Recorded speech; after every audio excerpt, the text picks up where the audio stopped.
Ahoy, ahoy! Welcome aboard the Tidal Fox. As always, I'm your Captain Tide. And before we go over today's Tuesday deck profile, I'd like to apologize for being on a Thursday. The Elden Ring DLC came out, and I feel like that says it all, right? It's been fun. But anyway, so the Assassin's Creed Universes Beyond spoilers fully came out, and I saw that there was 5 new pirate cards, and I absolutely loved them. And I saw that pirates had a new deck identity, that being vehicles. Finally, we could build our own fleet.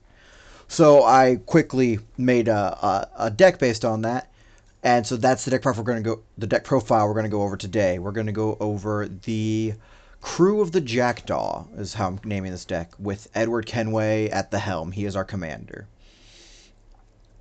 So the theme of this deck is going to be summoning vehicles and raiding your opponents. To do that, we're going to base it fully off of Edward Kenway's effects. This is a commander-focused EDH deck as opposed to an EDH deck with a commander. So his first effect is at the beginning of your end step, you create a treasure token for each tapped assassin, pirate, and or vehicle you control. Whenever a vehicle you control deals combat damage to a player, look at the top card of that player's library and then exile it face down. You may play that card for as long as it remains exiled. So we got 2 effects. They both kind of work off each other. And what's really going to help the deck go and help the deck get started is that first effect. For each tapped vehicle and each tapped pirate we control. Now, we could have assassins, but I'm the pirate guy. I like making typo pirate. New Kenway. We're going to go for pirates crewing vehicles. We're making our own fleet. So, whatever you crew with makes you a treasure token. Whatever you swing with, if it's a vehicle, makes you a treasure token. So that's going to be our idea, to try to crew as many creatures onto a vehicle as possible to get as much treasure as we can as possible. Then use that treasure to finance other vehicles, more crew, or taking from the opponent. Because we are going to exile for as long as remain played. As Kenway's gone, as long as that card is exiled, as long as that player's in the game, you have access to that card. You can see it, no one else can. But alright, so moving on, like I said, we want to finance a fleet and we want to finance a crew. And so I've broken down the deck into tags, because I thought that'd be fun to do with this one, theme tags. I want to see how this format works out better. So we have crews, who are going to be crewing the ships. We have the fleet, which is essentially ships. We have ports, which is the fun way I decided to call it, lands. And we have I just forgot it, the raiders, which is that last archetype of sort of the core of the deck. They're going to be cards that either have an attack trigger or are just better used attacking than crewing. And then, of course, we have other classes of cards, such as, your spot removals, your searches, your artifact destruction, just general artifact support, board wipes and counters. And then we have the specialty of the fuel and the engine, which we'll go over as we get to. But for right now, let's start with our fleet. Let's start with what's going to be getting us all that value. First up, the classic pirate ship, Conqueror's Galleon. When I try to put a vehicle in my pirate decks, it's always Conqueror's Galleon. The other vehicles, Fell Flagship and the like, haven't really fit the identity until we've recently got Subterranean Schooner, the Indomitable, and the Belligerent. So Conqueror's Galleon is a 4-mana 2/10 that has a crew of 4. This is going to be the only vehicle in the deck where the crew value is greater than the value you get of the card. What I mean by that is you have to crew for at least 4 power for a 2/10 creature. But the effect is what makes it worth that. So it has to attack and survive the combat, which is why it has 10 toughness. The 2 power doesn't really matter. Maybe it kills, maybe it doesn't. You want to protect it from death touch. You want to protect it from anything. Give it menace, whatever you can, hexproof. You need it to survive combat, because when it does, it turns into a port, the Conqueror's Foothold. This is a land that can either make a waste mana. You can spend 2 mana to draw a card and discard a card, which is super helpful for the deck. 4 mana to draw a card, which is honestly a little less helpful than the looting ability at 2 mana, or 6 mana to return a card from your graveyard to your hand, which is also helpful as it'll help us salvage our fleet from the bottom of the sea. It'll help us salvage treasure off the bottom. Dead men tell no tales until we bring them back. We're going to be looting a lot, so the recursion's helpful. Up next in the fleet, we have Cultivator's Caravan. This is a 3 mana 5/5 vehicle with a crew of 3. And now this is that value I was talking about. You crew for 3 power, maybe a pilot, maybe a power to 2 power, and you get a 5/5 creature off of that. So you're always going to get more value in the stats than you would have with the creatures that you are crewing. And you crew them with creatures that wouldn't have an effect that would help. That's why we have the Raiders, and that's why we have the crew. But so this is mostly just going to be a mana rock. Unless we need a big 5/5 to block or swing, as long as it is on the field, it can use the tap ability to tap for 1 mana of any color. It can only attack, and that 5/5 only matters if we crew it to be a creature. So this is essentially just a 3 mana Arcane Signet that could potentially block. Next up, we have the Horde Hauler. Now this is an important card in our fleet. It is a 4 mana 5/5 with a crew of 3. It has trample, and whenever it deals combat damage to a player, you create a treasure token for each artifact they control. Sort of like Dockside Extortionist, but every single combat. And then as long as it survives, 5 toughness, pretty likely, you get the treasure token off Edward Kenway, you get the treasure token for its crew. Then we have the Jackdaw. This is the namesake of the deck. This is Edward Kenway's flagship. It's a 1 blue-red legendary vehicle, power toughness 4/4, crew of 3. Not as much value, but it does have some value. Whenever the Jackdaw deals combat damage to a player, you may discard your hand. If you do, just draw a card for each artifact you control. That's going to draw you at least 1 card, because it is an artifact itself. You have to have at least 1 card to discard. But really importantly, right here, there's a period. This is 1 sentence. And then this is 1 sentence. Meaning, it's going to be for a card later that gives a great interaction with this. But meaning, you do this part of the effect first. Whenever you deal combat damage to a player, you may discard your hand. You don't have to choose to discard your hand if you don't want to. And then, depending on if that effect happened, you get this one. So there's a small gap in there. A small gap in timing for other triggers to sort of fill in. And that's going to be important later. But moving on, we have the Mech Titan Core. This is part of the fleet because we are a vehicle-based deck. It's a 2 mana 2/4 crew 2. You don't get value off of crewing, but you never crew Mech Titan Core. You Voltron this quite literally. You spend 5 mana and you exile the Mech Titan Core with 4 other artifact creatures and or vehicles you control.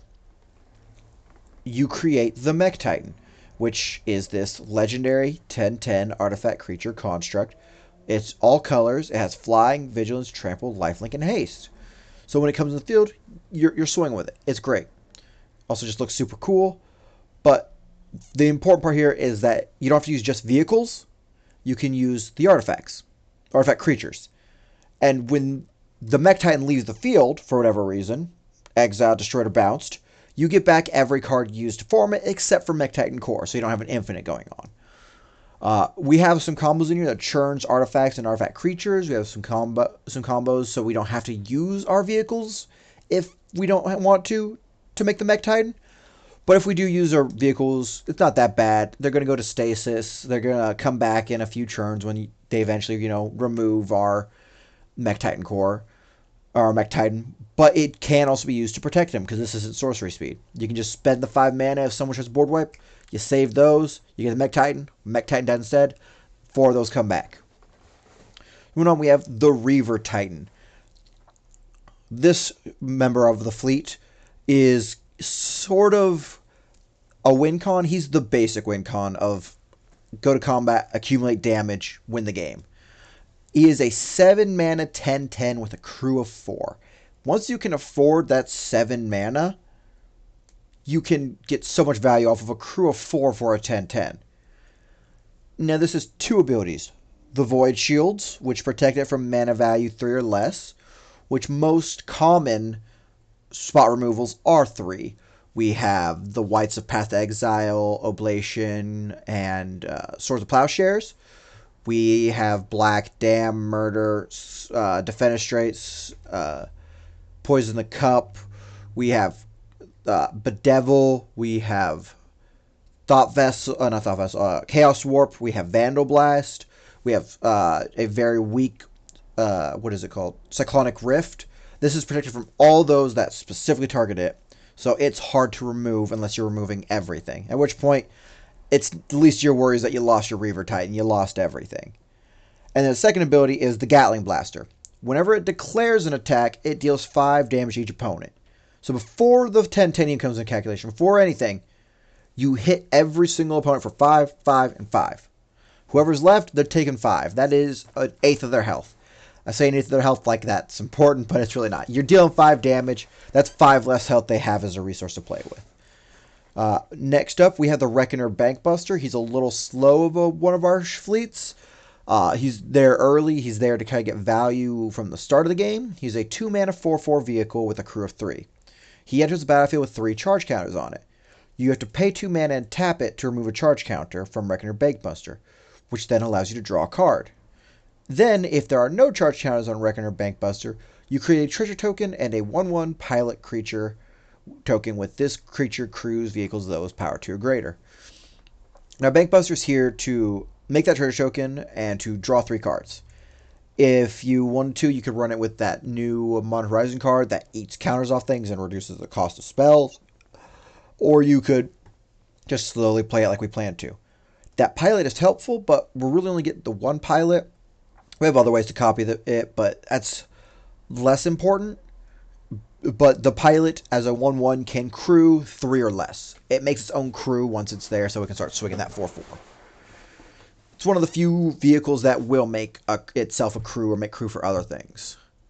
The other being Shorkai, but we do not have color access to Shorkai, and if we did, this would be CEDH, not casual EDH.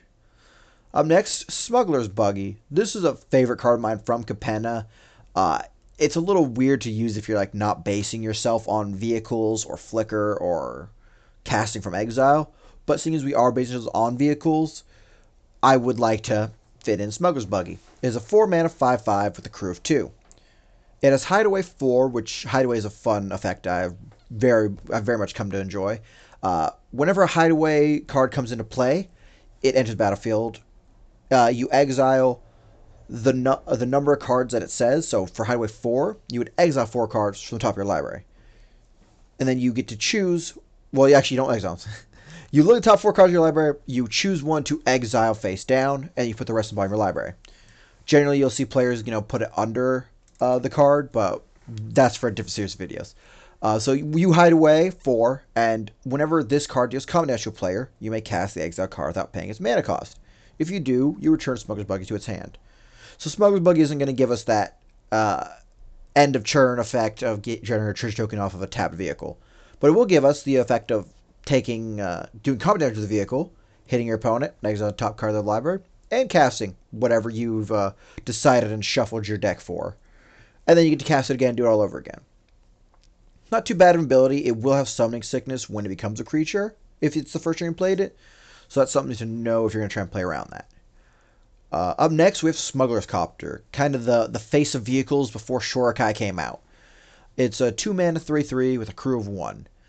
It has flying, and whenever it attacks or blocks, you may draw a card, and if you do, you then discard a card. It's looters as a vehicle.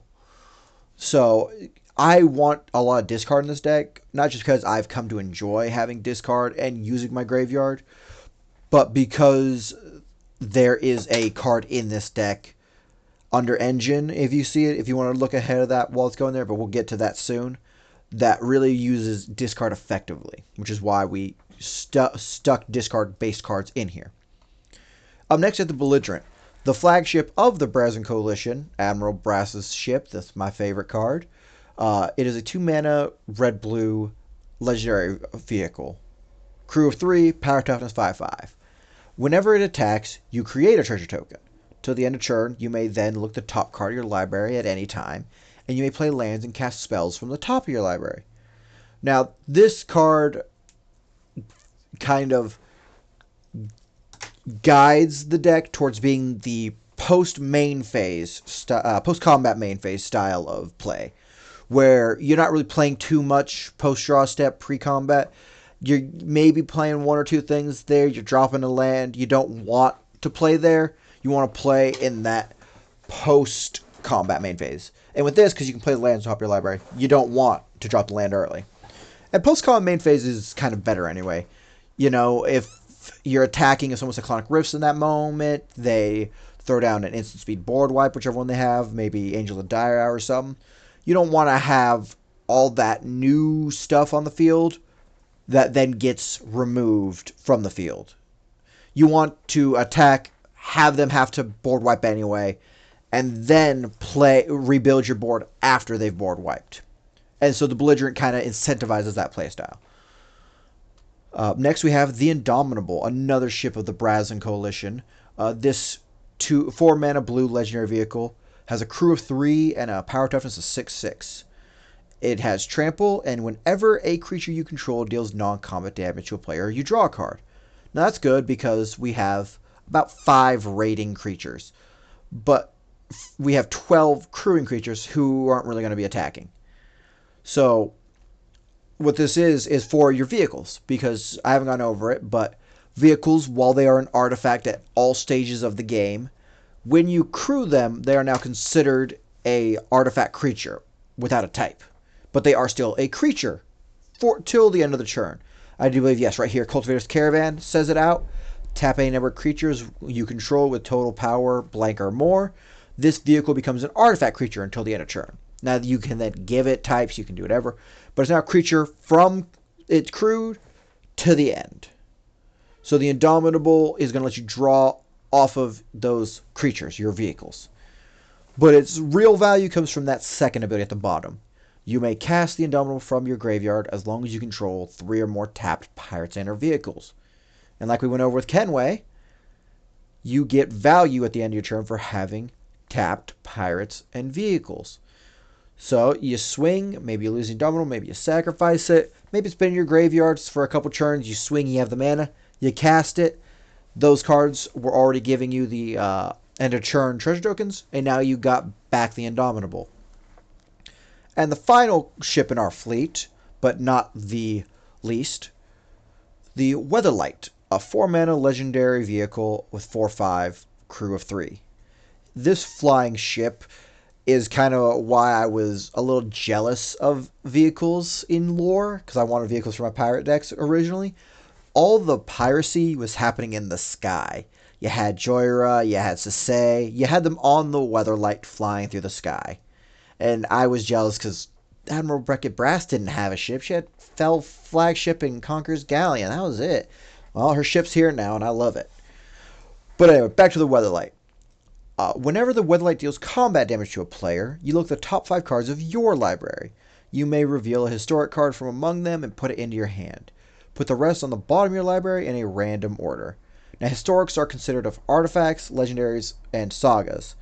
We're not running the Assassin's Creed Saga here because it just wasn't effective for this deck, but for my Ixalan Coalition 4-typal piracy deck, that card definitely has been in there. That deck's slightly been edited now, so the deck profile video I have is a little out of date.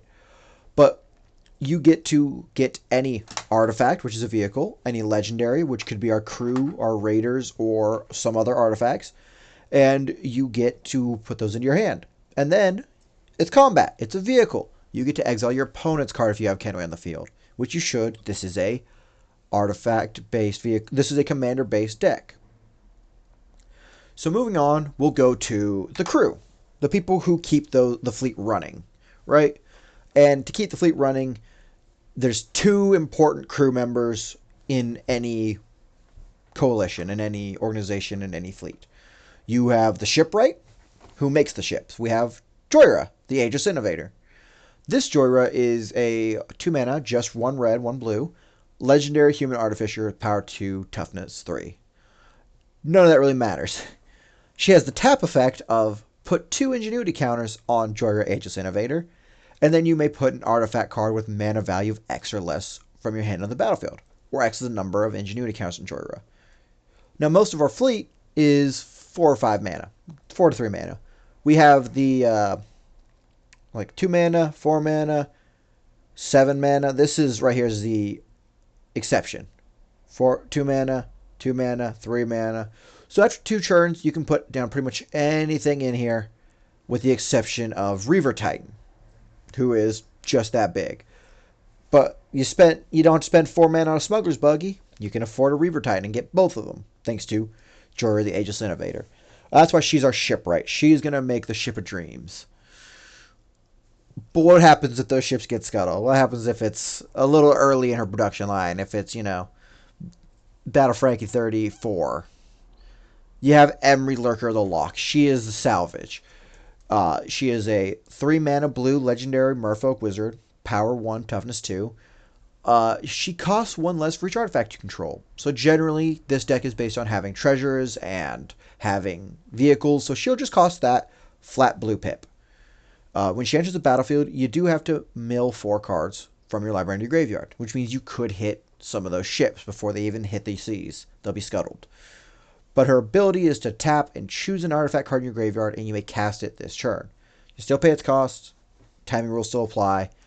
But you do get to bring back those ships from the briny depths and pull them back up into the shipyard, perform maintenance, perform repairs, and get them back out there.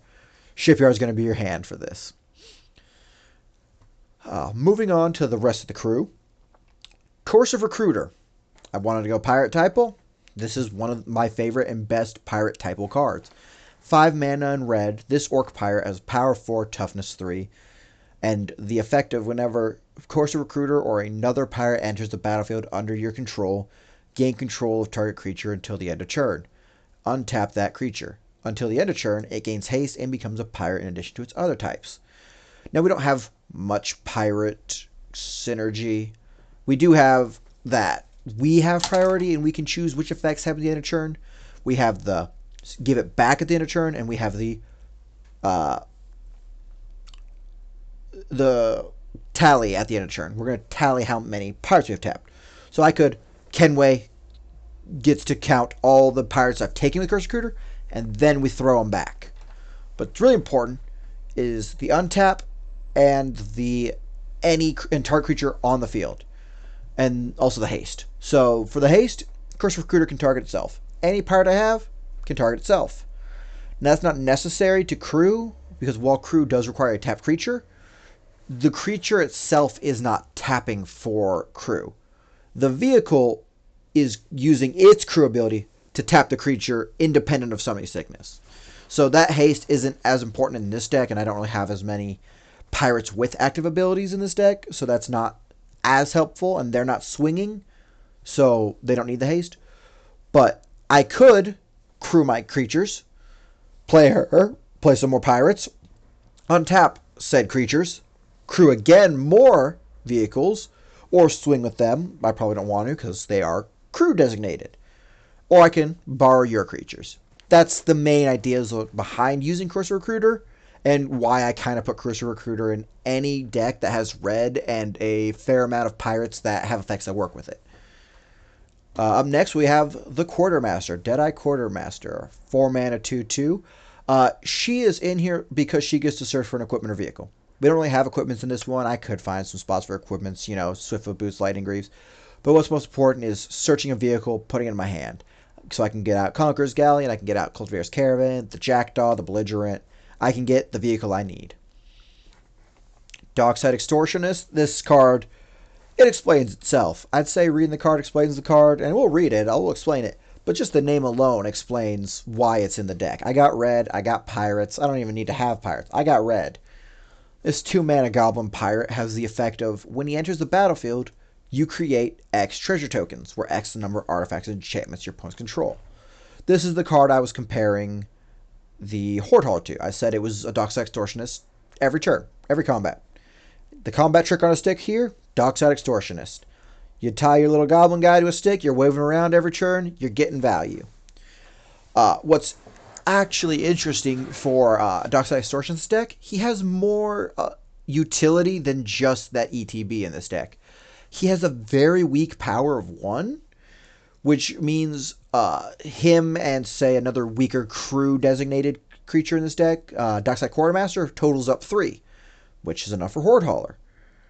But that's now 2 cards I had to crew for 1 vehicle that will then tap and swing, getting 3 value off of Kenway's at the beginning of your end step effect. So having a low power actually works to our advantage in this deck, and that's why it's kind of interesting that I do get more value with him than the ETB by crewing him. That's why he's crew designated. Ethereum Sculptor and Foundry Inspector are going to be under this same umbrella. Ethereum Sculptor is 2 mana, but it is specifically blue. And Foundry Inspector is 3 mana, but it can be used with any mana. Ethereum Sculptor has that low power ability that we're hoping for, which is super cool. Foundry Inspector has 3, so it could crew by itself, but you can also overcrew to really get the value off of your creature, off of your Kenway ability. But both their effects are the same. Your artifacts cost 1 less to cast. And that stacks, that's each. So, like I said, most of these are going to come out within 2 Joyras, but Reaver won't. Reaver, however, can be reduced to a 5 cost, so that mana is just a lot more effective to get than 7. But because I am mentioning Joyra's effect with this, these are just affecting the amount you pay to cast. It doesn't affect the converted mana cost that Joyra counts. So these don't really synergize well together. Up next, we have Gem Cutter Buccaneer. This is a card I've kind of put to the side a little in some of my piracy decks. If I'm running a combat deck, absolutely a Gem Cutter Buccaneer. Treasure token deck, absolutely. If I'm running a equipment deck or just a swarm deck, put a lot of pirates on the field, I run Gem Cutter Buccaneer. It's a 4 mana, 1/3, low power, Orc Pirate Artificer. It makes tap treasure tokens, which is a little slow. When Gem Cutter Buccaneer or another pirate is the battlefield, under your control, you create a tap treasure token. And, of course, Recruiter comes out. It's a pirate. It works for this effect. It works for its own effect. Gem Cutter also does the same for, of course, Recruiter, its own effect. Because they say their own names and say pirates. What's really important is that all treasures you have, tapped, untapped, whatever, are now considered equipments. And they give the equipped creature 2/0, which makes them more efficient to crew. Because, like we said, we have the 1 power, the 1 power, the 1 power. And our crews are at minimum of 3. So pop it up by 2, it can crew a 3 by itself. To equip to things like our vehicles, or to Foundry Inspector, Ethereum Sculptor, it costs 3 mana, which is a little pricey. But to equip to a pirate-specific creature, it costs 1 mana. And so a good amount of our raiders are pirates, and a good amount of our raiders will get bigger and more value for just having these tap treasure tokens, for having a leftover treasure token.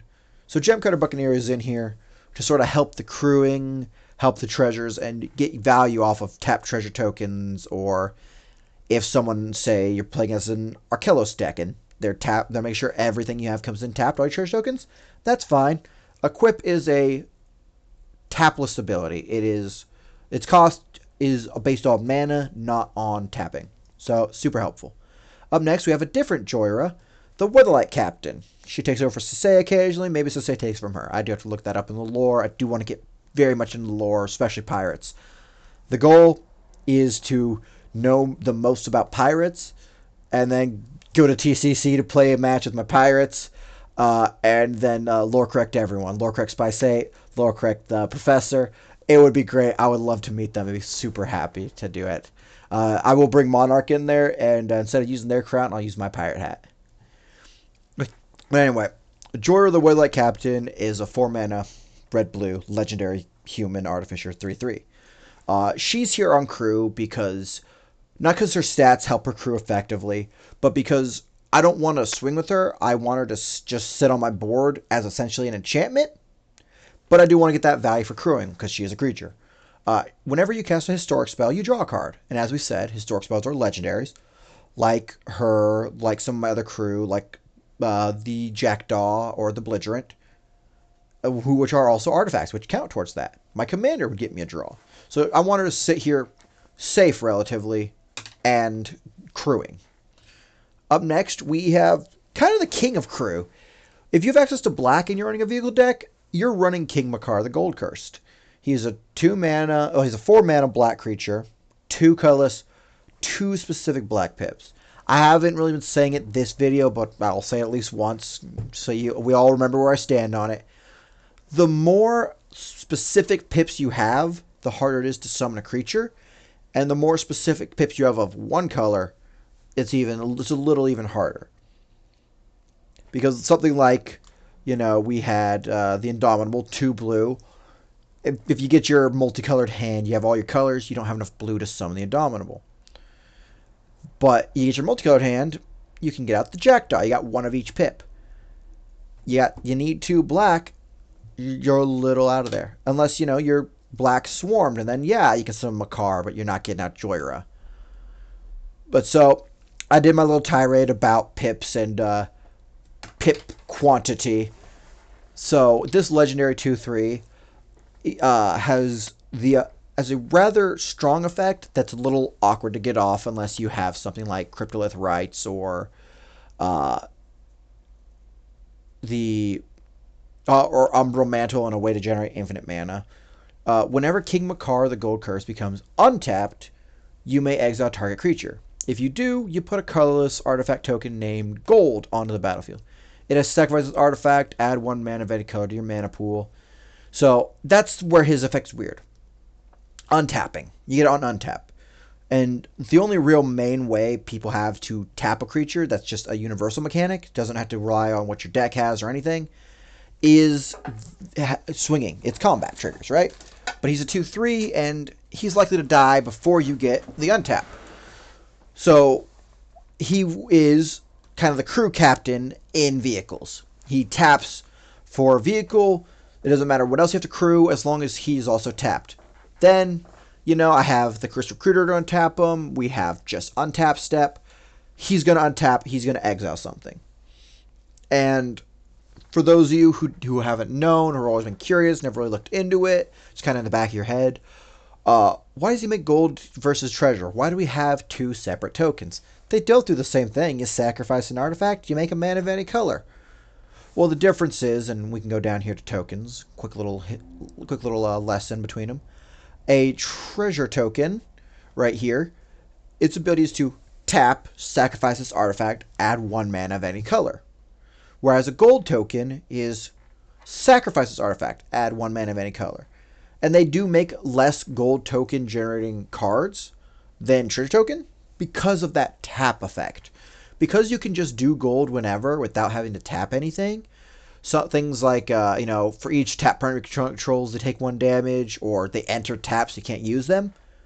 Gold doesn't get affected by that. Gold is always valuable. Gold is a flat value. It's gold. It makes that mana. Treasure has a disputed value. Treasure, you have to take to an appraiser. Treasure, you have to see what it's worth. This is a random crystal. This is a shard. Can this do something? I have to find an appraiser. I have to find a buyer. Gold is gold. Someone's always going to want it. I know my explanations are getting a little roleplay, but I kind of like the roleplaying. I think we got pirates. We're roleplaying. This is fun. Yar. So up next, the second crew chief. Magda the Brazen Outlaw. I say she's second in this deck, because while I do love her, and crewing is my favorite way to use her, I don't have the dwarf support to really use that, as well as King Makar has his untapped support to use his effect. So Magda the Brazen Outlaw is a 2-mana red legendary dwarf berserker. She has an anthem effect that gives other dwarves 1/0, but we don't have other dwarves. We have goblins. They're a little smaller than dwarves, but they're not as stout. Whenever a dwarf you control becomes tapped, you create a treasure token.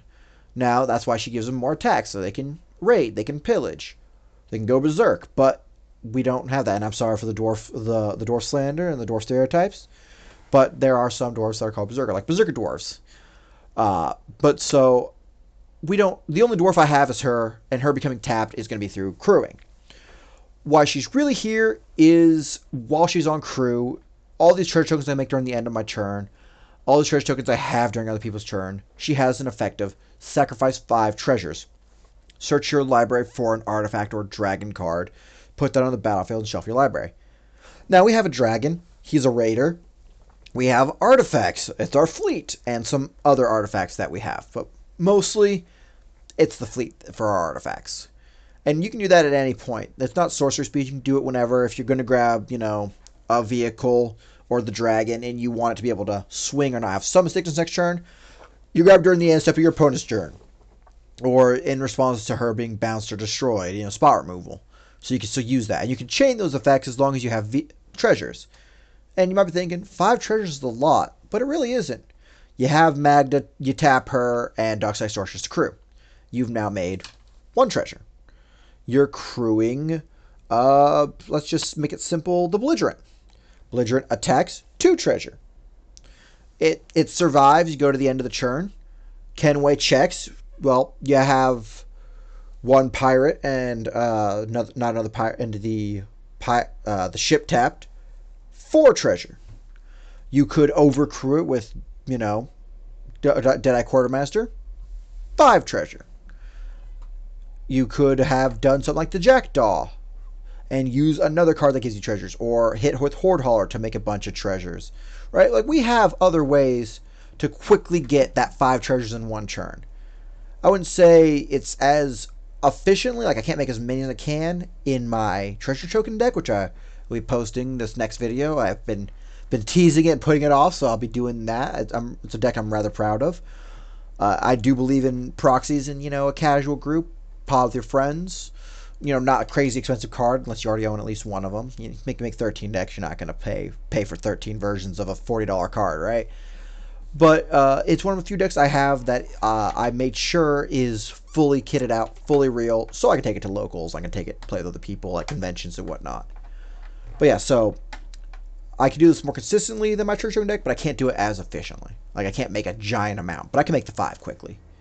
Up next, we have Merchant Raiders, another ETB pirate. Whenever it or another pirate is the battlefield, it taps the target creature.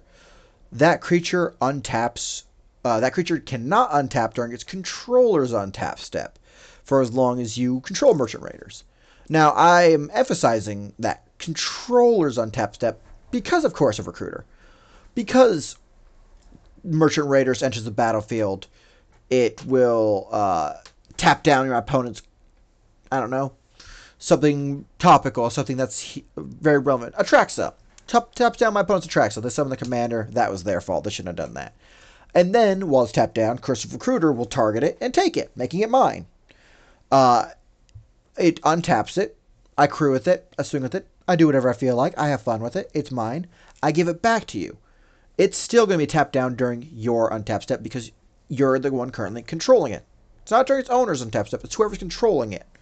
So that's what gets you... That's why it works well with Curse of Recruiter. That's why I kind of like it and why I emphasize the controller.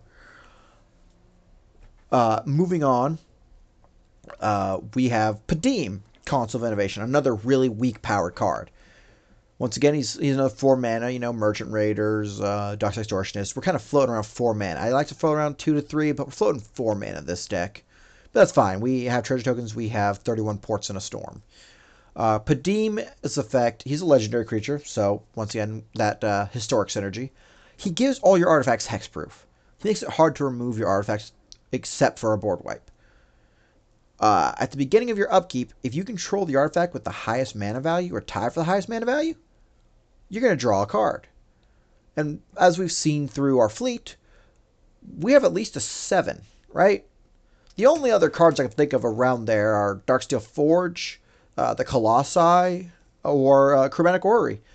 And those aren't, standard. Those aren't staples. They aren't holding a deck together. Those are... You've specifically built a deck that can use those. So unless you get paired up in your pod against like a Saheeli deck or a Satya, you're likely going to get that draw. Even if they have another 7, you're the one who controls Padim. You get the draw. And then finally, we have a Psy Master Thopterist. This man is a broker like no other. He is going to get you a crew, and he is going to keep you in good hands. He's going to keep you filled up on your crew requirements and then some. You're going to have people sitting on port. You're going to have shifts. 3 mana, Legendary Human Artificer, low power, high toughness. That's what we like to see in a crew deck. We don't want them to die, and we want to be able to crew a lot for that Kenway effect. You guys can't see what that drink is. It's not branded. He says, whenever you cast an artifact spell, so Joyride Ageless Innovator, not casting. That's just something I got to say real quick as a disclaimer. Whenever you cast an artifact spell, you create a Colorless Thopter artifact creature token with flying.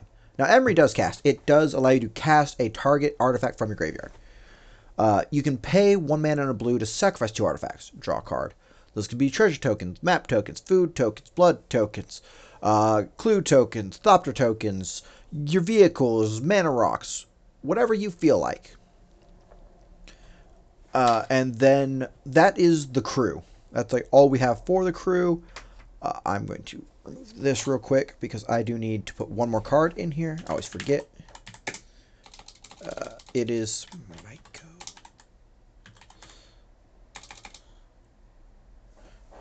Encroaching Mycosynth. This card is going to go under the tags of artifact support. So we'll go to that when we get to that. I always forget about that. Got to fit that in there. So we've gone over the crew, right? You can see why they're going to be sitting there on the deck. They're going to be manning the cannons. They're going to be, rigging the sails, unfurling the jib. Someone's got to steer, right? You need someone at the helmsman. That's who's going to be there. That's our crew. We've got our shipwright who's building the fleet. We got the salvage who's recovering the fleet. Now, what happens while that fleet is, engaged in naval combat? How do you win and reduce your opponent's crew? How do you, deal with what your opponent has going on? You need raiders. Someone who can leave the ship to assault your opponents. And our first raider is going to be Adewale, Breaker of Chains. Once again, this is based off of and inspired by the Universes Beyond Assassin's Creed set. And I love the Assassin's Creed games. I've beaten maybe a third of them. I know, it's not a lot. I tend not to beat a lot of games because as something new comes out, I get distracted. But Adewale was a hugely favorite character of mine. I loved his characterization. I love that it's really only his influence why Kenway even cares that the assassins exist because of Adewale. Now, he's a legendary human assassin pirate, 1 blue black, 4/1. That's the opposite of how we have our crew, right? Our crew is a lot of 1/4s. That's why he's a raider, because he's weak toughness, strong power. Whenever Adewale enters the battlefield, reveal the top 6 cards of your library. Put an assassin, pirate, or vehicle card from among them into your hand, and the rest of them on the bottom of your library in a random order. Now, this may sound familiar to those of you who watch my videos, who built piracy decks. A staunch crewmate from the Lost Caverns of Ixalan, a 1 mana blue, 2/1 human pirate. Whenever it enters the battlefield, you look at the top 4 cards of your library, and you may put a pirate or artifact from among them into your hands. Now, Adewale gives up that full artifact search for vehicle-specific artifact search. But he does replace that with Assassin. He gets to also look at 2 more for that 1 extra mana cost, and he also gets 2 more power than that card.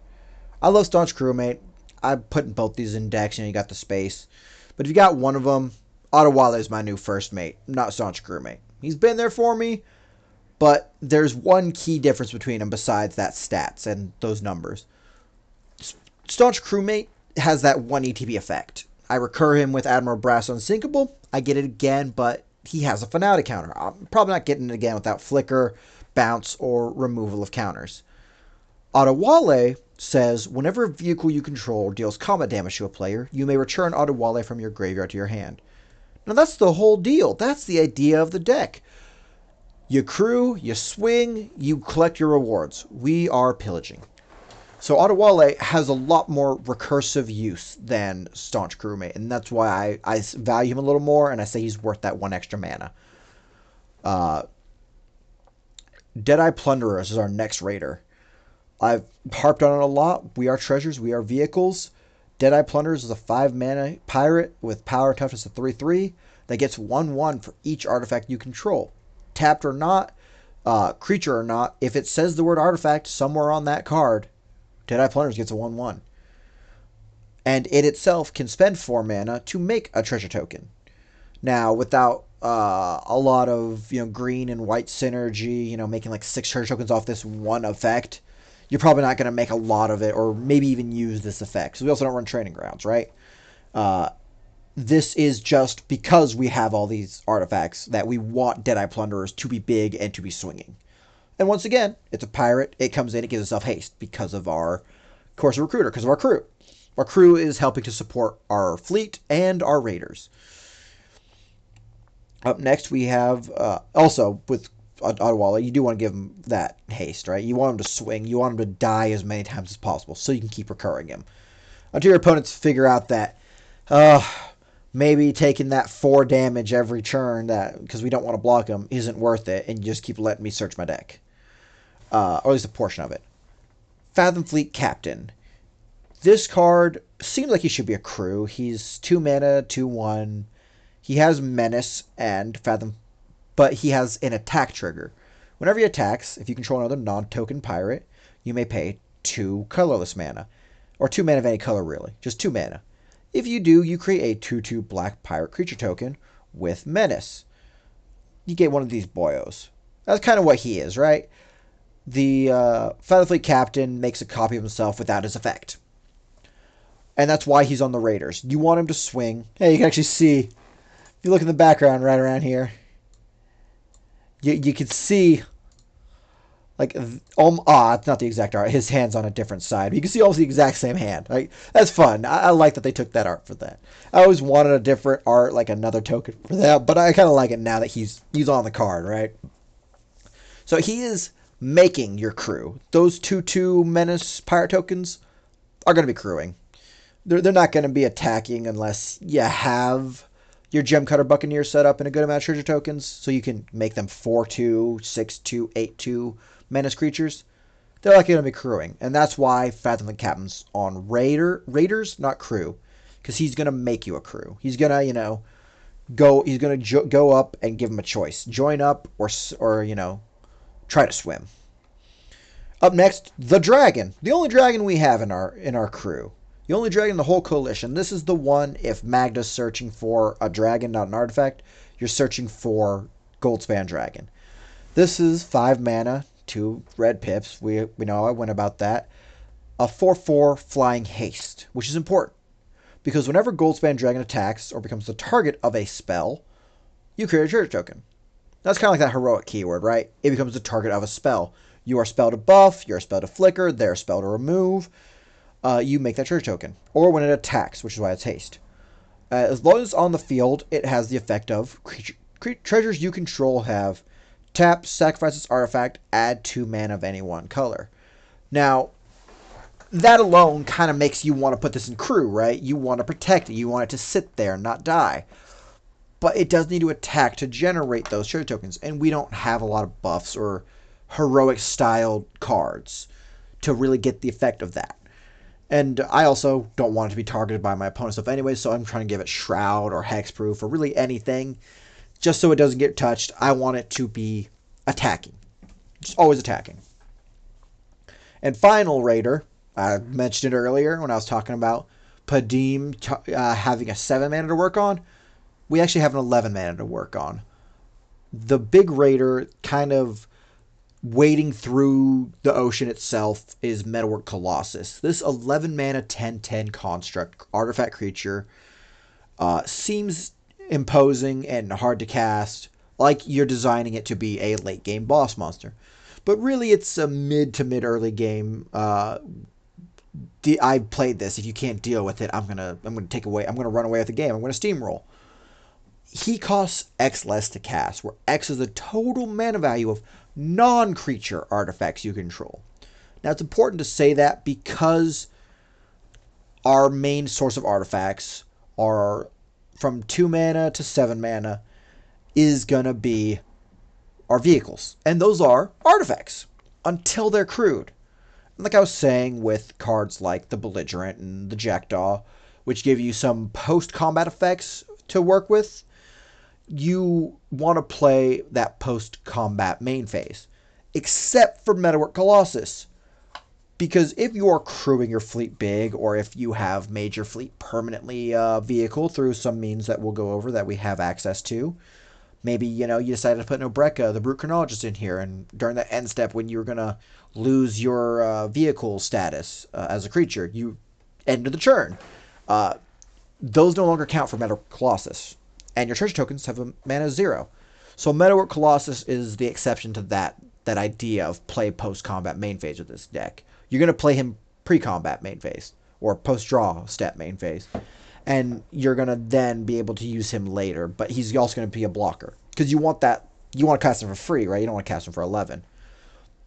And if you do lose him, you're probably losing all your creatures, but we have recursion. We have ways to kind of, rebuild a creature board, Psymaster, Thopterist. We have a Thopter Spy Network in here and other ways to make more artifacts. You can sacrifice 2 artifacts to recur him from your graveyard to your hand. So it's not the end of the world if you did lose him because you had to play him pre-combat main phase, right? So, moving on, those are our raiders. We're going to go to the support for the deck, how we make our living, how we facilitate the pillaging and the raiding and making the ships and salvaging them back. So first up, we're going to go through search. We have the classics, Demonic Tutor, Vampiric Tutor. We have black, we're searching, we don't want to reveal what we're searching. For spot removal, this should not be in here. You're under counter, bud. I don't know why that one's there. I'm sorry about that. We have Chaos Warp and Feed the Swarm. Feed the Swarm can destroy creatures or enchantments, and you lose life to that permanent mana value. We do have another spot removal, but it's mostly for board removal than spot removal. But we'll get into that next. Then we have Chaos Warp, which hits any permanent owned by anyone. You shuffle a target permanent into its owner's library. Then you reveal the top card of that library. If it's a permanent, they put it on the battlefield. So if I've borrowed some of the Curse of Recruiter, I shuffle it back. It goes to the opponent's library who owns it. Then they get a permanent.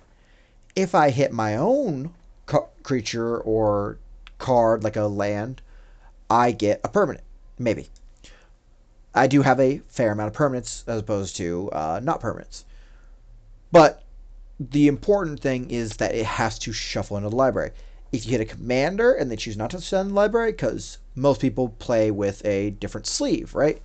You have 2 separate sleeves so you don't accidentally shuffle your commander into your deck. But that does mean you're not legally allowed to let your commander go to your deck. You have to choose to put it back into your deck during the state-based action of changing zones. You have to choose to put it back in command zone. So that's just a straight-up removal. They don't get to shuffle, they don't get to search, or they don't get to flip. And if you hit your own treasure tokens, that's the same problem. They don't shuffle into the deck, so you don't get value off that. So that's just something to keep in mind when running Chaos Warp, no matter the deck. Moving on, the other kind of spot removal, Vandal Blast. It's a 1-mana sorcery, destroys the target artifact you don't control. But no one really runs like that, because for just 4 more mana, you change target to destroy every artifact you don't control. So that's just going to be an artifact-specific board wipe. And that seems like a great place to segue into the actual board wipes. We are running Damnation, so creatures cannot be regenerated, and that's fine. If I play this in that pre-combat main phase, I lose out on my crew, which I might be able to get back, but I keep the fleet for when I can build up another crew later, right? Cyclonic Rift, once again, it is a 2-mana instant. Return target non-land permanent you don't control to its owner's hand, or Overload for 5 more mana. 7 mana is a little expensive, but you kind of play this.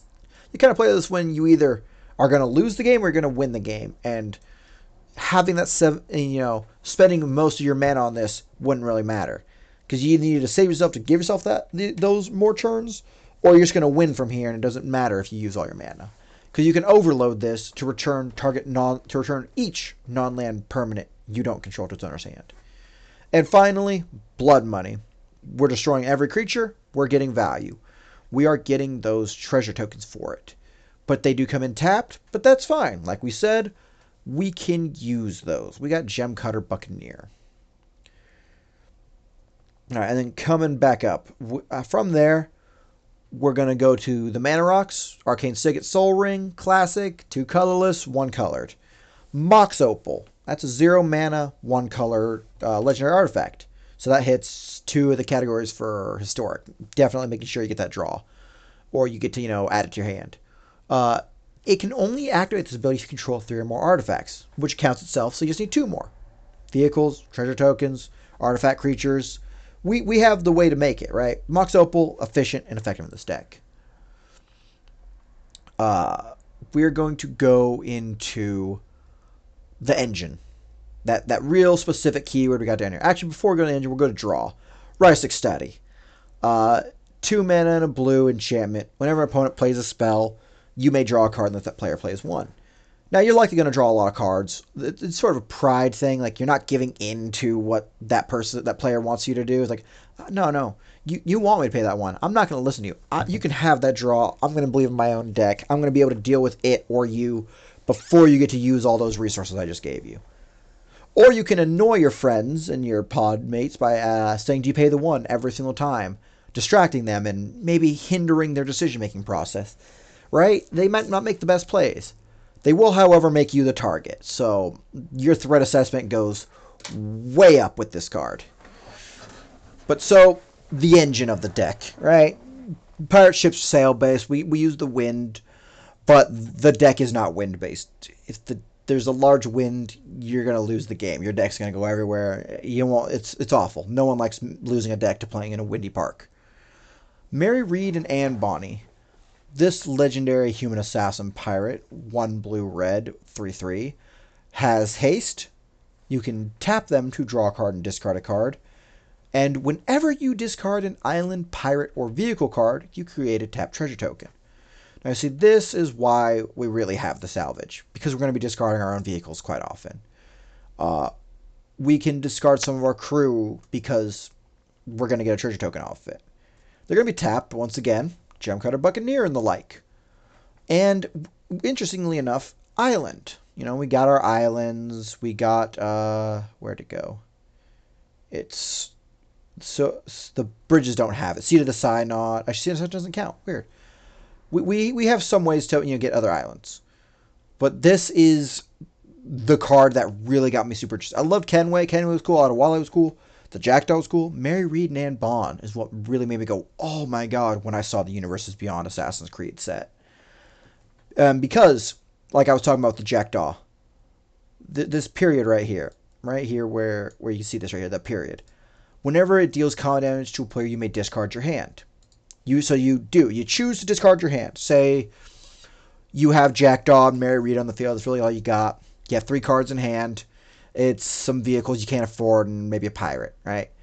So you're going to get 3 treasure tokens off that. You discard those 3 cards. Mary Reed sees that, interjects that trigger between them, and makes you 3 tap treasure tokens. Then the Jackdaw sees that you did discard your hand and starts to tally or calculate how many artifacts you have. It used to be just the Jackdaw, but then you got those 3 treasure tokens from the discard, meaning you draw 4. You're going to start, every time you discard, you're going to draw up more, which could potentially deck you out. It's going to be a little rough, but, we have some Graveyard Recursion, Emery. We have some ports that get to do it, like Buried Ruins and Academy Ruins. So that's why she's kind of the engine, and why we have some cards that, have you discard while you're doing other things. Because the discard's not that bad. You want to discard. Like Smuggler's Copter. Up next, we have the discard cards. These cards are good effects that I wouldn't have put in here without the justification of Mary Reed and Anne Bonny. Like Collector's Vault is a 2 mana artifact that you can pay 2 and tap it to draw a card and discard a card and create a treasure token. In most situations, you're only paying 1 mana for that technically every turn, because you make the treasure token back, right? Comes in untapped. You spent your Soul Ring on this. You've now been able to transform 2 colorless mana into 1 colored mana. And then you got to maybe get rid of a card you didn't like or a card that couldn't have been as helpful for something you may have needed, like an island. But with Mary Reed and Bonnie, you're likely to make 2 treasures off this, right? Without needing mana token doublers. So these cards are kind of in here because that discard supports the engine of Mary Reed and Bonnie. Up next, Thirst for Knowledge. Classic 3 mana blue draw.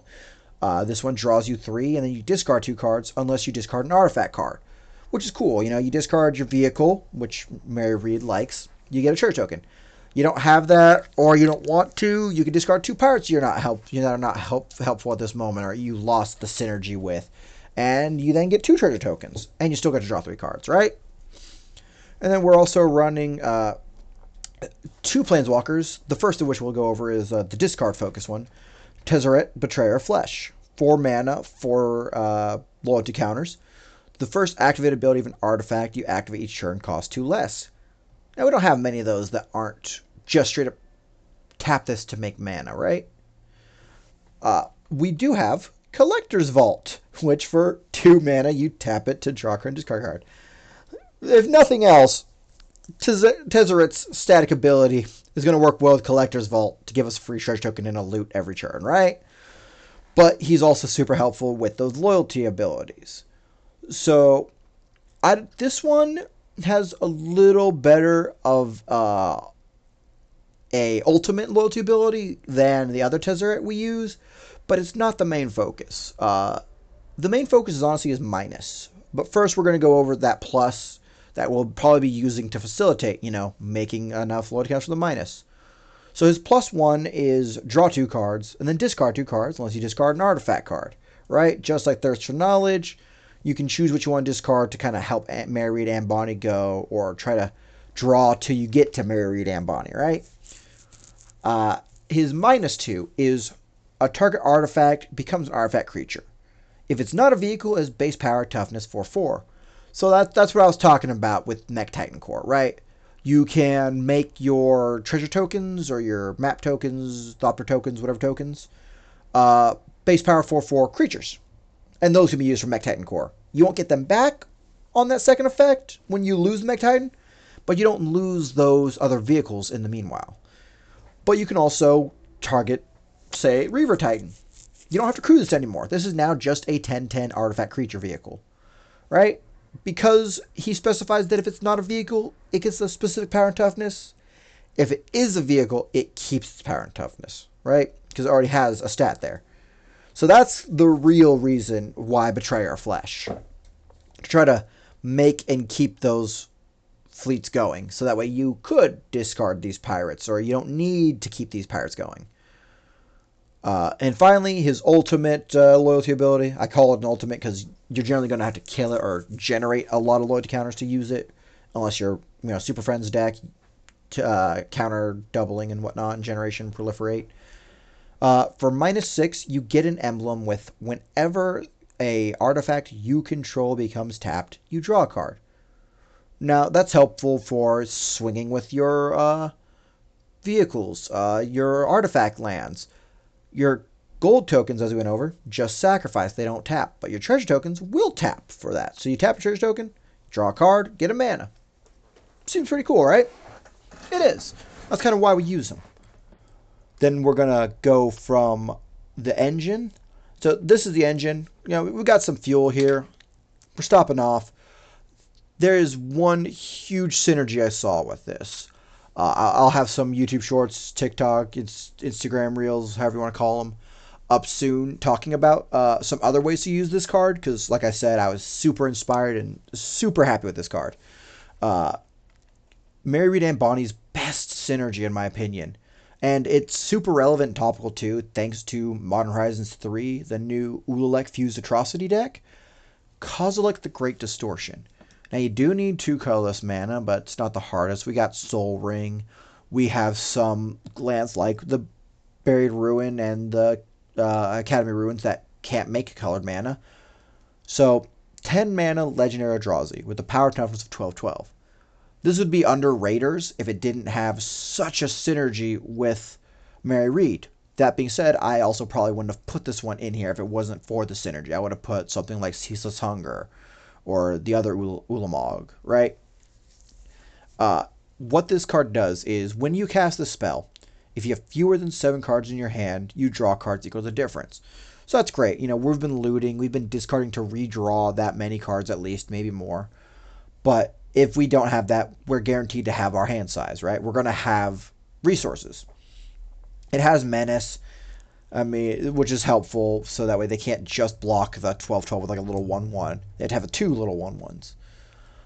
The real trick is the active ability. Discard a card with mana value X. Counter target spell with mana value X.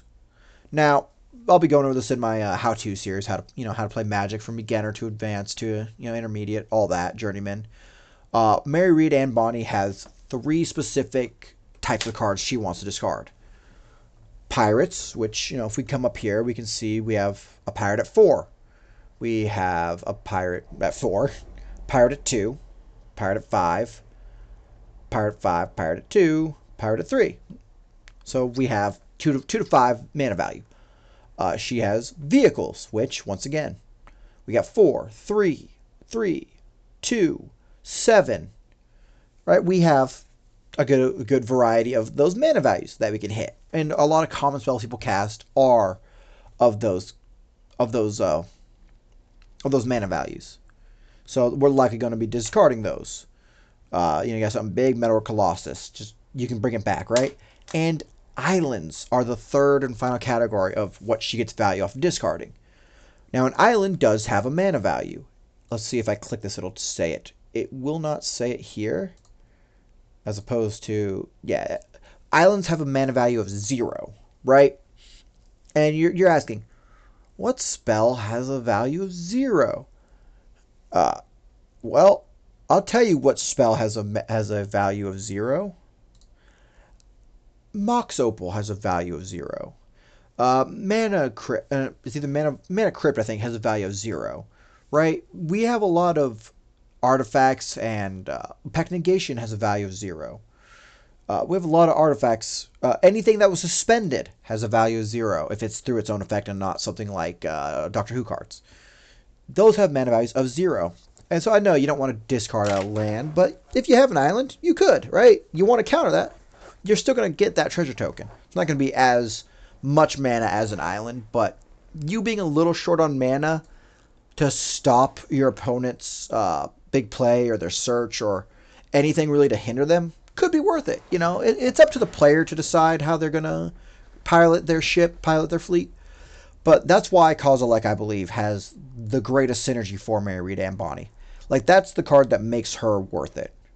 Because Kozilek's already great. You're countering everything, just discarding a hand. You're going to put a bunch of draw. She gives you more value onto that draw. So Kozilek gives her the ability to really consistently use that ability of discard to gain treasure tokens. Right? So that's why he's the fuel. We got a little bit of fuel over here. I got some spare gas cans. He's the fuel. He's what's getting this engine going. So from there, we have the counters, right? Arcane Denial, classic counter. They get to draw 2. You get to draw 1.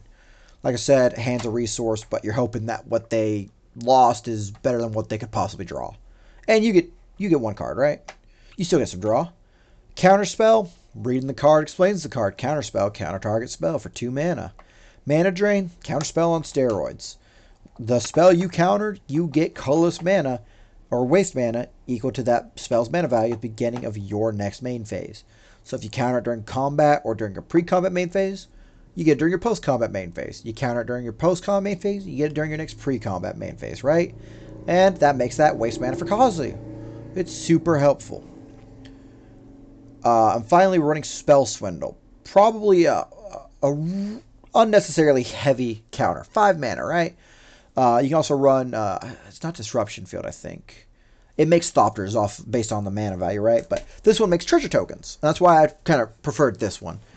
So I can, try to make 5 or more treasure tokens countering a big spell with this, so I can then have mana later to cast the Metal Colossus or some of these win cons or a couple of my fleet, right? Get more out than just 1 at a time. So we're going to go for the win cons next before we go to support, right? Support will help us. We'll show you how we're able to get these win cons more effectively. The win cons are going to show us how we're going to win. because we've gone over two of them, right? Technically, it's one win con, but we have two creatures that fit that win con. That universal mechanic of build a board, swing with creatures, stack damage. We got that Reaver Titan, the Mech Titan, and Colossus Recruiter. Metalwork Colossus. I did forget about Mech Titan Core, actually. Yeah, Metalwork Colossus, Mech Titan, and Reaver Titan. These are just going to be swinging, accumulating damage, going for game, right? Technically also Deadeye Plunderers, but he's less consistent. So we have, for our win cons, Revel in Riches. This is a great one. We have some spot removal. We have big cards that's hard to deal with. If you block them, you're going to lose. Revel in Riches says, whenever a creature an opponent controls dies, you create a colorless treasure artifact token with tap, blah, blah, blah. You make a treasure token, right? The best way we have for that is blood money. You break 7 creatures, get 7 trap treasure tokens. 4 of them were yours. You get another 3 treasure tokens from your 3 creatures your opponent control dies. That's 10. And I say that's 10 because it has another effect. At the beginning of your upkeep, if you control 10 or more treasures, you win the game. Now all you really have to do is not spend those 10 after you've board wiped people for the entire rotation. If it's early, no one's really lost, you're trying to just straight up win out the game, that's 3 turns someone could do something about you. They could kill your Revel in Riches, they can kill you, they can break an artifact, right? But if you're late and you're just against one person, you just gotta wait 1 turn. That's very doable. So that's why that's in here. And you're going to spend your treasure tokens to protect it or yourself if you have to. Because there's no point in losing the game to try to get Revel in Riches when you could have won later for doing something else, right? You could have just waited. Up next we have Reckless Fireweaver. Now he's in win cons. He could probably be an artifact support. He's not so much a win con as he is a softener, right? For 2 mana, 1/3, he could be he should actually be in crew. I'm going to move him over to crew real quick. He's a win con in certain decks I have, like my treasure token deck, because I make so many treasure tokens at one moment. Whenever an artifact enters a battlefield area control, Reckless Fireweaver deals 1 damage to any opponent. Now we have a good amount of artifacts, but we're not dumping out 7 to 12 treasure tokens off of a 1 treasure token generation, right? We don't have Zorn making 2, Parallel Lives making 4, making 8 off of doubling season. We just don't have that. We don't have the facilities. We're not set up for that. So we're not going to just make 8 damage right there off of 1 treasure token generation, then have like 7 treasure token generations. So Reckless Fireweaver is going to soften. He's going to go to crew. The next win con we have is Monumental Corruption. Now this isn't so much as an I win card as a you're going to lose card. Target player draws X and loses X life, where X is the number of artifacts you control. 12 fleet, 3 mana rocks, that's already 15. Some artifact support is artifacts, that's almost 20. We have a special artifact support card that's going to make it, a 50 quickly. So they're going to take 50 life, they're going to draw 50 cards. Like, if they've milled themselves out or they're playing fast, they've decked themselves out. If they didn't, have a life gain based deck, they're going to lose their life. It's going to kill 1 person, almost guaranteed. Up next, Mechanized Production. Now, Mechanized Production is a 4 mana aura that enchants an artifact you control. Can be a treasure token, can be a soul ring, can be that Reaver Titan. I kind of like the Reaver Titan personally. A little more than like a Metalwork Colossus, right? Like, you'd think you'd want Metal Steel Colossus because this is going to make tokens, copies. And that's a valid thought process, but that's not my vision for it, right? And this is just my deck profile. If you're going to take this deck profile, you're going to run with it, I would love to, hear about that. I'd love to see that you've taken this. It's on, what is it? It's on Moxfield. It's under my username TitleFox35. It's the Crew of the Jackdaw. It's public. I'd love to hear comments, what you changed, what you did about that. Love to hear that. But so back to Mechanized Production. It makes a copy of target enchanted artifact at the beginning of each of your upkeeps. Then after it makes that copy, it checks all your artifacts to see if you control 8 or more artifacts with the same name as another, and you win the game. Now, when I first started playing, I was learning, I'm like, wow, 8 Metalwork Colossuses, that sounds awesome. 8 Reaver Titans, that sounds awesome. I am sad to say, because I've stopped running such a treasure-focused deck. I do have a treasure-focused deck with this, but it's not my main piracy deck. I run my Graveyard Pirates. I'm a little embarrassed to say that I've recently, within the last month, learned that reading the card explains the card. It just checks for any artifacts you control the same name. Not that you have 8 or more artifacts with the same name as the enchanted permanent. But we can see why I would think that, why a lot of people would think that. Because it enchants a creature. It enchants a permanent. It copies that permanent. It's what's facilitating your copies, right? It's what's facilitating making something with the same name.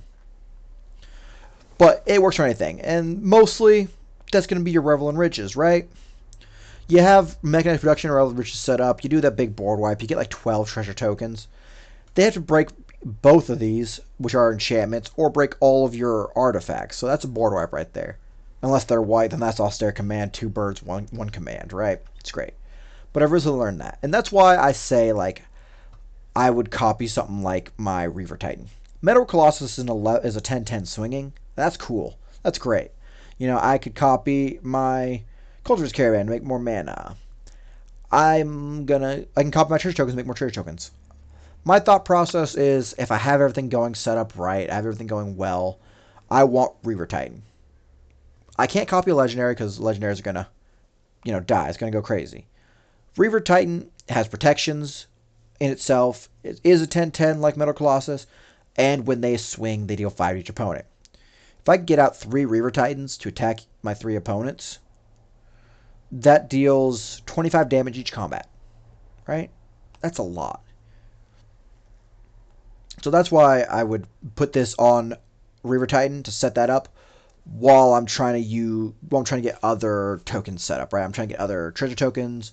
I'm trying to get other copies set up. I could set up a lot with this, but Thopters. So that's why I say there. Up next is a one I didn't hear of during the Brothers War March of the Machines era. Mirrored and Besieged. Now, Siege are cool, like, Siege of the Khans, Dragon or Khans, those are always fun. This is a 3 mana blue enchantment that, when it enters the battlefield, you choose a side. You choose Mirren or Phyrexian. If you choose Mirren, this is super helpful. This supports that Mechanized Production, that supports your crew and some other construct-based cards. Whenever you cast an artifact spell, you create a 1/1 colorless mirror artifact creature token. That's good, right? You're getting your little guys. You can buff them with your treasure tokens that are equipments. You're getting little guys. You're casting artifact spells. That's what you do. That's what the deck does. Phyrexian, on the other hand, is a win con. At the beginning of your end step, draw a card, then discard a card. That's super helpful, right? We just said we have Mara, Reed, and Bonnie. We want to be drawing and discarding with what we do. That's super helpful for my engine. After you do that draw and discard through Mirrored and Besieged effect, if there are 15 or more artifact cards in your graveyard, target opponent loses the game. I get value off discarding my vehicles, right? I get value off discarding my pirates, which are not artifacts currently. I get value off of discarding anything with a mana value to counter something. I could be discarding without mana, without Mary Reed Ambon. He's got to get rid of it because, Horde Hauler just can't swing. Like, he's got, like, Ghostly Prison and Propaganda. I can't afford it. Get rid of it. Mirrored and Besieged can make you win off that, maybe. That being said, it technically isn't a win con. It's a you lose con. You have to go through 4 end steps or Stronic Resonator this 3 times, right? There's other ways to do it, but it's not going to instantly win you. Now, the final win con is creatures win. You play this for 6 mana, for 7 mana. You play Cyclonic Rift. You're going go for it. It's Cyberdrive Awakener. Since Kamigawa Neon Dynasty, this 6 mana 4/4 artifact construct has been a staple in blue artifact or treasure decks, right? It has flying. It gives other artifact creatures you control flying. And like we said, we have Metal Colossus. That's an artifact creature. These are considered creatures once they're crewed. Tezzeret makes artifacts creatures and makes my vehicles permanent creatures. So that's cool. I've turned from a pirate to a sky pirate. I was complaining about my jealousy a little earlier, but hey, we got the best of both worlds. We got sea to air and air to sea cannon fire, right? what really makes this the win con, what really makes this a staple, is the ETB effect. When Cyberdrive Awakener enters the battlefield, until the end of turn, each non-creature artifact you control becomes an artifact creature with base power toughness 4/4. That's all your Thopters. Well, actually, that's not your Thopters. Those are already creatures. That's all your vehicles that you haven't crewed. That's all your treasure tokens, right? That's all your artifact lands that we have. It. That's all your, mana rocks. That's going to be a lot of 4/4s. You're just going to overrun someone unless they can Teferis you or, propaganda. Make you pay to swing. So that just quickly accumulates creatures, goes to combat, stacks damage, right? That's the universal win con, and this is just the easiest way to get to it in this deck. All right, so that's been the deck, right? We see how we go. We're summoning crew. We're getting static effects out to get value while they're crewing the fleet. We got Kenway getting us value for having crewed, for having attacked, for vehicles dealing combat damage. We have a good counter source that's getting us value. We have looting that's getting us like double value. We have our win cons. We have some removals, the shipwrights, the search, the raiders so we can attack, the salvage, the counters, the wipes. We're going to go to artifact support. And then we're just going to quickly blow through the ports, right? Like, we all know these ports. We've all visited these ports. We're going to go through the artifact support. Because this is something I kind of want to go a little in depth on. Artificer class. Once again, another staple in blue. Especially if you have a good amount of artifacts, right? Your Jinga Taxis decks, your Urza decks, your other Urza decks, your Tivit decks. Is a 2-mana enchantment class. Now, this looks like a saga. This looks like a case, this is a class. Classes start with that first ability, that top of the text. This one says the first artifact spell you cast each turn costs 1 less, which is cool, right? You got Ethereum Silver, you got Fenrir Spectre, constantly giving that -1 to the cost. That's -2. Artificer class says -3 on the first one, -2 on the future ones, right? To use a class, you have to then pay the next cost up, which for Artificer class, it's 1 in a blue, same cost as before. And now you get level 2 and level 1. You get all the abilities from the level you are and above. So when it becomes level 2, it's a one-time effect. You reveal cards on the top of your library till you reveal an artifact card. You put that card in your hand and the rest of your bottom of your library in a random order. That's going to be a lot of cards. We got artifact lands, we got vehicles, we got some raiders. We got a lot of artifacts, right? And then finally for 6 mana, 5 in a blue, you get the level 3 effect, the static level 1 effect, and like I said, level 2 effect's a one-time only deal, so you don't get to get that again when you level up. But at the beginning of your end step, you create a token that's a copy of target artifact you control. That's any artifact, Once again, my first favorite, Reaver Titan. You can make more Mech Titan cores. You can't really do Jackdaw because it's a legendary. You get the legendary rule in this deck. More Metalwork Colossuses, more treasure tokens, more mirrors, anything really to help mechanize production with that, right? That's super helpful, and it's super worth it. I'm going to skip this next card because that's why I had to add it at half of this video because I keep forgetting to add it. I took a land for it even because it ties the deck together. Now this is a search, fabricate, but it's specifically an artifact search. It searches for an artifact, you reveal it, you put it in your hand, then you shuffle. We have a couple more of these. We have Word of Invention. It's 3 blue pips and then X. It's at instant speed, and it has improvise, meaning you can tap any amount of artifacts you control to consider that paying for 1 mana, which means your treasure tokens, you can tap them without sacrificing them for a colorless mana. You search your library for an artifact card with exactly converted mana cost, or CMC, of X or less.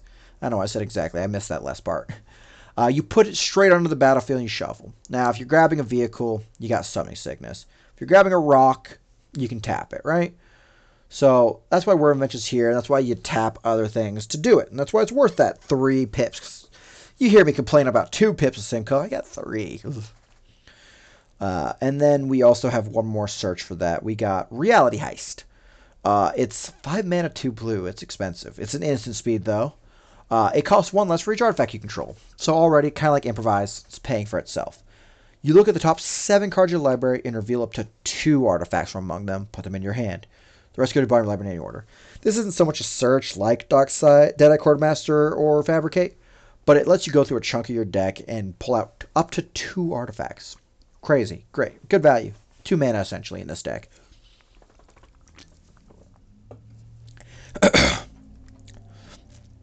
Up next, we'll do Irenicus's Vile Duplication. This is in here to make a copy of a creature you control, except the token has flying, and it is not legendary if it is legendary. Now, this is helpful for that, mechanized production. For that, where did I have that? I had another one. Did Harrison? No, that didn't make a copy. For those things that are making more tokens and copies, right? This is going to make a copy of anything that is a creature and make it not legendary. So Kenway, you can make a non-legendary token copy. Start making copies of him, right? You can crew up the Jackdaw. Make a copy that's non-legendary. Start making copies of that.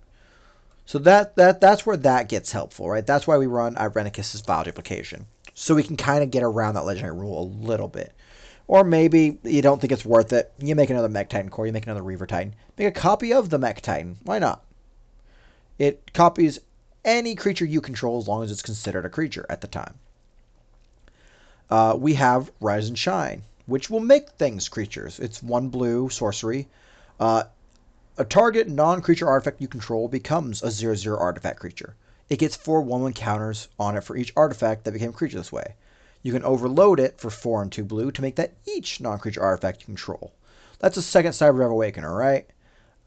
I should actually pop it over to WinCons now that I'm thinking about that, right? That's a WinCon, if I've ever seen one. It's the second Cyberdrive Awakener. Makes it a 4/4. It's a WinCon. Next up, we'll have Simulacrum's Synthesizer. This 3 mana blue artifact lets you scry 2 when you enter the field. That's less important. That's helpful. That's cool. But that's less important as whenever another artifact with mana value 3 or greater enters the battlefield under your control, create a 0/0 colorless construct artifact creature token with this creature gets +1/+1 for each artifact you control. Now, we got one right here. That counts itself, right? It's going to be at least a 1/1. It counts these. It counts these. It counts these. It counts these. Like, it counts all these. So this gets big quickly. And like I said, it just needs to be mana artifact with mana value 3. These guys aren't going to cut it. But this will cut it. Those aren't artifacts. That'll do. Oh, that'll do nicely. That'll do it. That'll do it. That'll do it. That'll do it. All right, we have a good amount of those. We can get a good amount of our constructs, which, we can then mechanize production. They'll count towards mechanized production regardless. So Simulacrum Synthesizer is going to get us a large force of raiders, right? Or if you want to call them their ammo, we're going to be throwing them like cannonballs, shooting out of cannons. Hit them with a broadside, 2 deck 40. I wish I had a Man of War. We're barely a sloop right now. We need followers, and we need subscribers. Next up, we have Tezzeret, Master of the Bridge. 6 mana, black and blue, Planeswalker. Starts with loyalty, counters of 5. Its static ability says creatures and Planeswalker spells you cast have affinity for artifacts. That just means that they cost 1 colorless less for each artifact you control. Meaning, Kenway doesn't have that too. Affinity, I do believe, can also work for command tags. Curse Recruiter is just a pip. Just a pip. Just a pip. This gets double affinity, essentially. Just the pips. Just the pips. This is not a creature, so it doesn't count. But this is just the pips. That being said, he's a lot cheaper than Tezzeret normally. But giving affinity for artifacts in a vehicle treasure deck, incredible. His +2 is Tezzeret Master of the Bridge deals X damage to each opponent, where X is the number of artifacts you control. You gain X life. That can potentially be a win con, or it can slowly just be preventing you from losing and softening him up, right? That's why he's just kind of under support. That +2 is kind of his bread and butter, though. That's what we want to do. Occasionally, we're going to be minusing 3 to bring an artifact from your graveyard to your hand, but mostly we're going to be +2ing. His 8, I feel like we have enough in the deck that we don't have to use the 8 when we get it. It's an option for sure, but it's not the main idea behind Master of the Bridge. Master of the Bridge is going to be plussing 2. The 8 states, exile the top 10 cards of your library. Put all artifacts from among them onto the battlefield. Now, we have a lot of artifacts, and we have some synergy to make those artifacts work just a little bit better, right? But up next, we have Thopter Spy Network. I mentioned this a little earlier. This is a 4-mana blue enchantment. At the beginning of your upkeep, if you control an artifact, you create a 1/1 colorless Thopter artifact creature token with flying. That's cool. We control artifacts. We want more artifacts. Whenever one or more artifact creatures you control, including vehicles, because when they are attacking, they have to have been crewed and make some creatures. Whenever they deal combat damage to a player, you draw a card. That's the idea of the deck. Make vehicle artifact creatures and deal combat damage. And finally, Worldwaker Helm under artifact support. I say finally, got one more card to go over. But that card is just incredible. So Worldwaker Helm is from the Big Vault collection in Thunder Junction. This artifact is a 3-mana blue that states, if you create one or more artifact tokens, instead create those tokens plus an additional map token. Now that's fun for multiple reasons. One, you can make 8 map tokens, making tokens through mechanized production. And that's any token, right? That's your, where'd he go? Your pirate tokens. That's your Thopter tokens, right? You got Thopter Spy Network and Worldwaker Helm. It has to be artifacts for the tokens. So it's not your pirate tokens, but your treasure tokens, your Thopter tokens, your mechanized production tokens, that first one you hit off of John Irenicus. Irenicus' Vile Duplication, right? And it itself, for 1 mana and a blue, can tap to create a token that's a copy of target artifact token you control. That's super cool and super helpful, right? So that's why Worldwaker Helm's kind of in here. You could take this or leave this. I've thought about leaving this, but I kind of like the support and the synergies and the plays I have. That being said, I like to make goofy, complicated plays. Like, I like jank plays. I think it's fun to show off kind of your knowledge of cards and how they work. And I'm not saying I know everything. I'm not saying I know most things. I'm just saying that I like to learn and I like to study, and I feel confident in my ability myself to kind of have fun and show off cool things to not just the people at my pod, but the people watching this video, the people on my streams, which is kind of why I started the streams and the videos. It's why I still make these even now while I have no followers and no viewers. I would love to have followers and viewers. I'd love to have a huge community. I'd love to be a part of it. But I will make these even if no one watches because I just want to share and put what I know out there, put what I have out there. My career, that's why one day I will be a teacher, martial arts teacher. I'm not going back to the school system, worked with kids, not my favorite, but I like to share with others. And so that's why I specifically started with deck profiles as well. But anyway, happy moment over. Worldwaker Helm, you're waking the world. The map tokens are also an important part of this deck. So I know I said that you want to overcrew if you can, because that helps anything considered pirate, that helps Kenway. Map tokens give the ability to put things in your graveyard. Maybe. For 1 mana, tap, sacrifice this map token. Target creature you control explores. You may only do this as a sorcery, so you can't buff a blocker, right? But how Explore works, and this has been this way since Ixalan, Explorers of Ixalan. I love Ixalan. I always say this. I loved Explore mechanic. I'm super happy we got support. It's mostly in Merfolk, but I'm happy we got support regardless. So Explore works this way. You reveal the top card of your library to everyone at the table. You put that card into your hand if it is a land. If it is a non-land card, you put a 1/1 counter on the creature that's exploring. Then you may choose to put that card back on top or put it in your graveyard. That's also how the Francisco Agatha Soul Cauldron Walking Ballista combo works, because you get to keep that same card on top of your library. It's kind of like a surveil that you have to reveal to the world, right? So you can make your crew a little stronger to help crew. You can make your raiders bigger to raid, right? That's kind of why your map tokens are there. And they help for mechanized production, for Cyber Awakener. And you can potentially put those artifacts in your graveyard for Mirrored and Besieged. That lose con, right? But so, final card before we just blow through the ports, right? We all visited the ports. We all know what's up with them. We all have hidden our treasure in some buried treasure on the islands, right? Encroaching Mycosynth. I've wanted to put this card in a deck for a while since, it's like, what is that, Mirrodin? Since Mirrodin Besieged. Encroaching Mycosynth is... I'm going to go into depth with this one a little bit. I'm going to talk about every single text on here except the flavor text. And don't get me wrong, I love flavor text. That's my favorite part about any new set dropping. I'm excited for Bloomburrow. Encroaching Mycosynth is a 3 mana plus 1 blue, so 4 mana total artifact.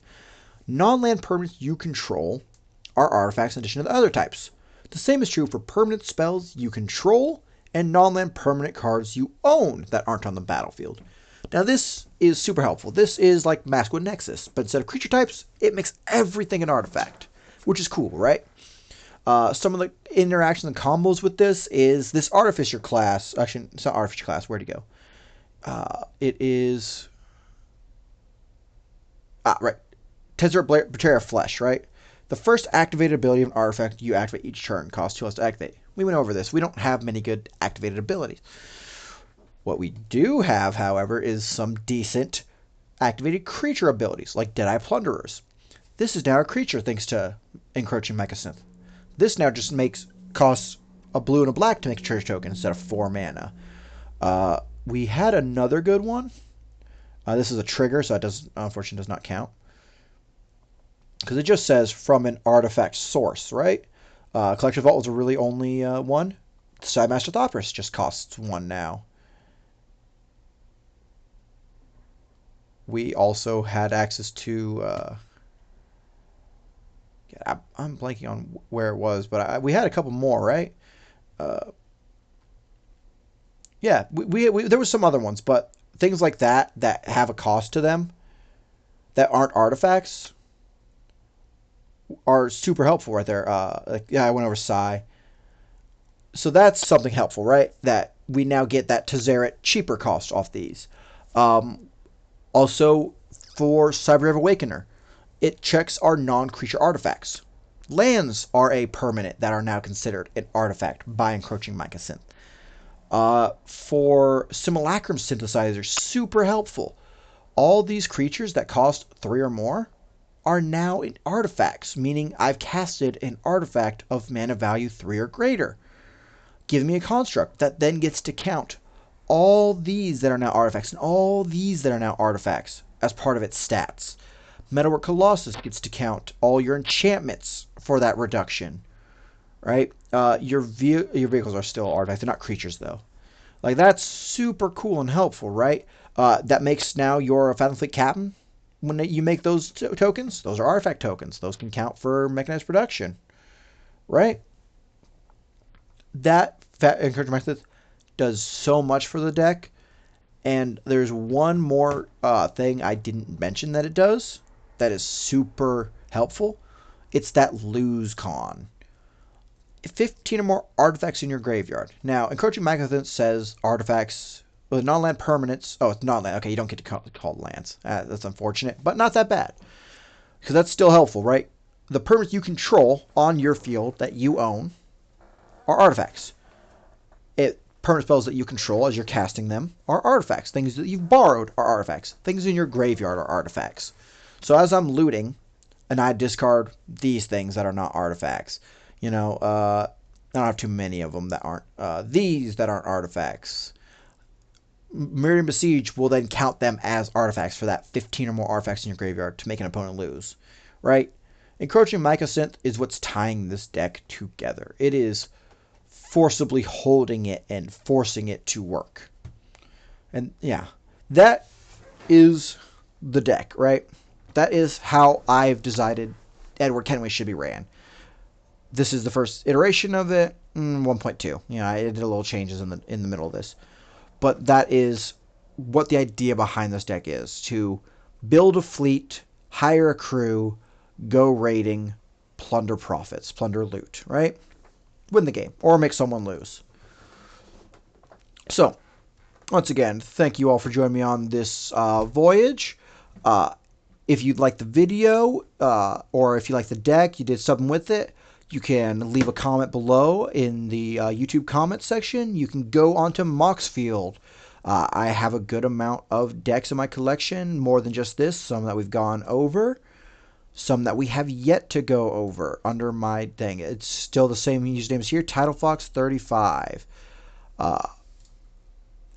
Uh, you can leave a comment here as well. I would love if people saw my decks, used them, or at least were inspired by them, right? Maybe you want to prove me wrong. It's all wonderful as long as, I get people thinking about Magic. All right, for those of you who are watching this on YouTube, please like, comment, subscribe. That really does help me. If I can get this to kind of blow up and I can build up a fan base and a community, I can then, make money off this and I can put that money back into here. I'm setting up a spell table so I can do community magic nights. I want to do pack openings and pre-con reviews. I want to do guest stars. If I can just get a community, I can just put more out there, and that's really what I want to do. I don't care if I can make this a job or not. I want to put out there. So please like, comment, subscribe. I have a Twitch channel at TitleFox35. I do Magic content 3 or 4 times a week.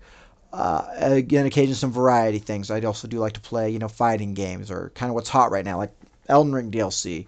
I love that game. I love the DLC. I would love to, just stream it and chat with people while I play. But yeah, thank you very much. Check me out on all my sites. I should have some links in the bio. Thank you all very much once again for joining me on this voyage. Before we disembark, I always like to say, hoist your flags high, flying with pride. Thank you very much.